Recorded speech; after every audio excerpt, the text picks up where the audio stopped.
Dan in Buffalo, New York. Hi, Dan. Hey, how's it going? Good. How are you? Good.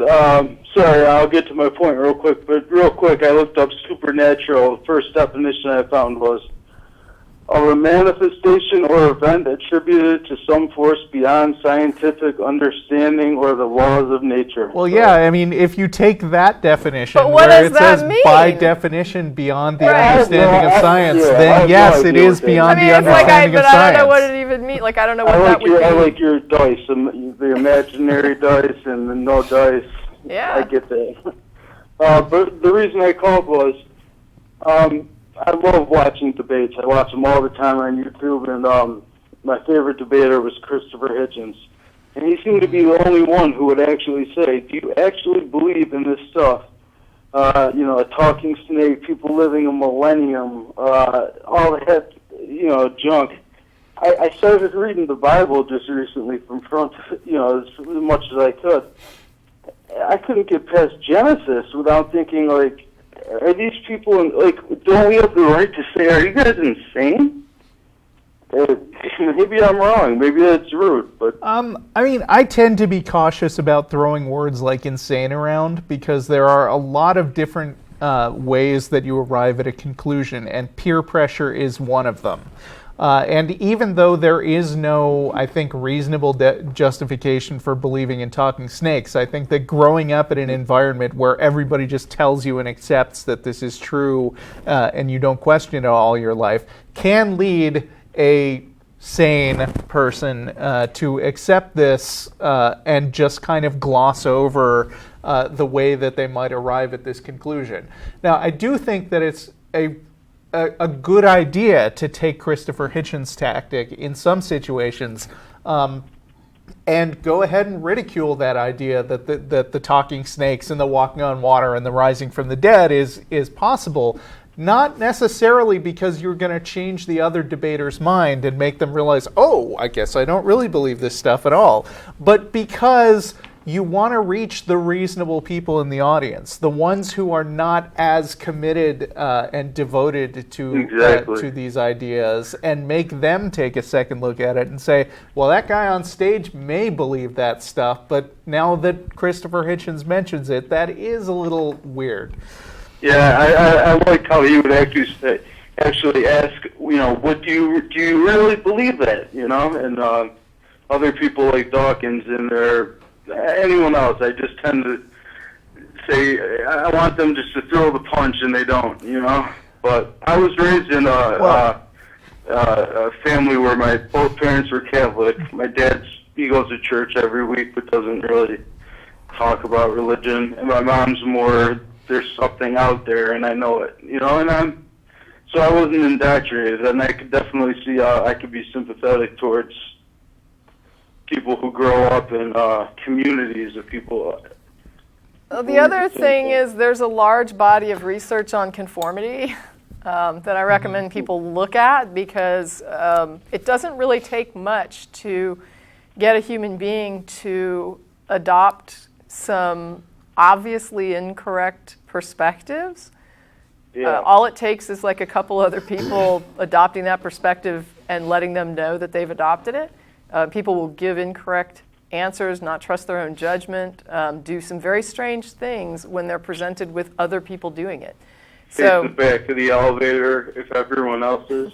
Yeah, I think that, someone told me about an elevator one where people were turned the wrong way, but I personally haven't read that bit of research. The ones that I read had more to do with testing along the lines of, would you give false answers, or answers that you thought were initially wrong, so people would give particular, judge the distance or difference in lengths of a line, what line is longest. And when you start throwing in more and more people who are planted to say that the smaller line is longer, you start getting more of the people who are not planted saying that the smaller line is longer, even though this is something you could actually see. So whether they're pressured to lie, whether they start not trusting their own judgment. And I mean, I've been in that situation where I've done something, like let's say that there's like 3 or 4 different lines at some place where I'm going, and I don't know which line I need to get in. I walk into the line, and I think that's the line I'm supposed to be in. And then I see another line queuing up and I'm like, wait, is that the line I should be in? And suddenly I start questioning, I was so sure this was the right line to be in, but now I'm seeing this other one queuing up, and now I'm starting to wonder if I'm in the wrong line, because what are all these people? You start questioning yourself. You start to wonder if you're not maybe seeing it correctly. And that's a normal human reaction. Yeah, I guess I'm lucky that my mom we went to church every week as kids. I have a brother and a sister. And none of us turned out to be religious at all, because at 13 we were allowed to just make our own choice. And to me, Christopher Hitchens would always quote the quote, I forget how it goes, but, I'm made so I cannot believe. Mm-hmm. And that's just how I am. And I guess it never seemed realistic to me. But well, going back to that line, just go back to the line thing. That's interesting to me, because I was thinking about some mail that we get where people will write in and say, I didn't know there were other atheists. They're in these very closed-off communities, and they'll say to us, I always wondered what was wrong with me. Like, I didn't see it, and I couldn't believe it, and it just didn't seem to make sense to me. And I felt like I was the only person who couldn't understand it, and I just thought, instead of them thinking, I'm the only right person, what they think is, I'm the only person who's not smart enough to understand this, or I'm the only person who's just not seeing what's so obvious to other people. And they're in such a situation where there's such a majority of people that are, of the position of belief, that the non-believer starts to just really question their own sanity and their own capacity to judge, because they're just like, what's wrong with me? Instead of asking, is it possible that all these people are incorrect and I am correct in how I'm viewing this? That's terrible. I mean, yeah. Talk about self-fulfilling prophecies. I mean, sure. The whole world might, literally blow up over one country that's, I don't know, it's Israel, because these Muslims, just like you say, grow up to believe if they don't follow the faith that they're insane or they're wrong. Yeah. Or they'll get their head cut off. That too. But, yeah. So, okay. I don't know, I guess I really don't. There's a great YouTube video I just found of a 10-year-old asking a pastor.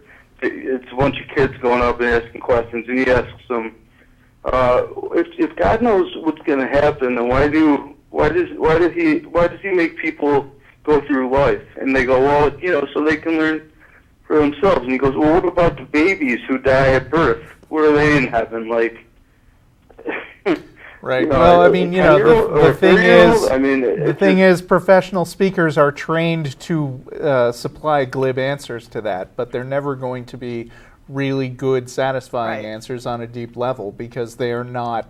They're not good at all. They're not good examples. And they own the dialogue. I mean, it's just like we were talking about with the other caller. When you can throw down words like God, spiritual, supernatural, and not be called out on it, because everyone is so used to hearing the terms that we just simply accept they have meaning, even though nobody knows really what they mean.